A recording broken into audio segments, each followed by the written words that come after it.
Hey guys, I'm back again with my 3D body motion capturing device called the MySwing.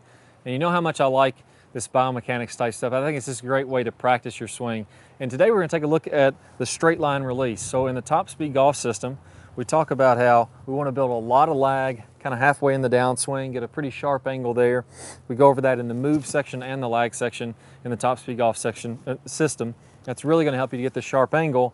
And now we got to let that go. So we go into the straight line release and we talk about just after impact, my hips, my shoulders, and my club will all be kind of pointing that 45 degrees in front, or roughly 45. A little bit earlier, a little bit later than that, that's fine. What we're really looking for is to make sure that, you know, halfway down, I have a lot of lag, my shoulders are back and my hips are starting to open, and then my shoulders catch up to my hips past impact. Now the ball just gets in the way.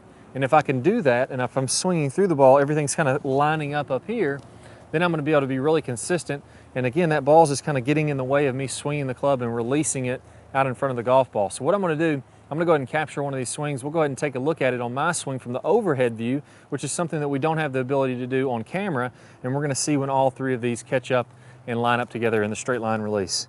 So let's go ahead and give it a try, see how I do.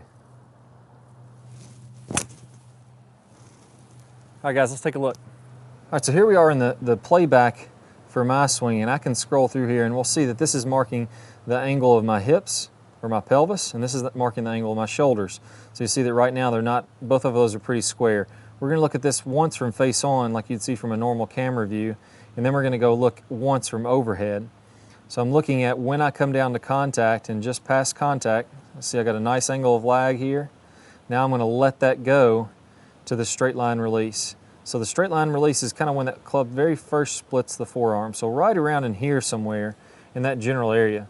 Now if I look from the overhead view, now we can see that right around that area, that's when my shoulders, my hips, and my club are all kind of pointing in the same direction. So you can see right there, I'll try to pause this as close as I can to where we want to be. And now we can see they're all going the same direction. Look at my hips here.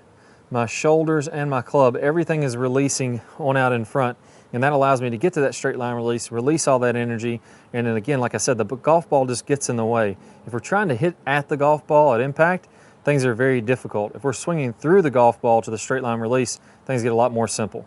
All right guys, hope y'all really enjoyed this video. If you did, I got an awesome bonus for you. We all want lots of lag in our golf swing. It's so crucial to have tons of lag to be able to get that high club head speed and to be able to drive it past your friends. I'm going to play a preview from one of my most important golf lag videos. If you're on a desktop device, you can go ahead and click the link that pops up on your screen. If you're on a phone or a tablet, you go ahead and click the iCard, and you're going to get instant access to that video. Plus, you're going to get instant access to 5 videos from our top speed golf system. Good luck to you guys. Go out there and rip the ball. Hi guys, and welcome back. I'm Ballard, and in today's video we're going to talk about one of the absolute worst drills for creating lag. It's a very common drill that I see, and in this drill what we're going to do is we're going to set the wrist very early to create an angle of lag, and then we're going to try to hold this throughout the swing.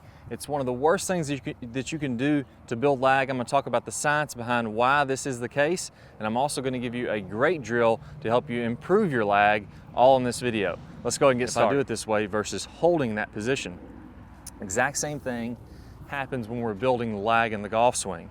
So what we want to do is throughout the swing, I want to have a very low and wide takeaway. So I'm not going to set my wrist early at all. If you look at a lot of the top players, you look at Adam Scott, very wide takeaway, not very much wrist set at all. You look at Rory McIlroy, look at Tiger Woods.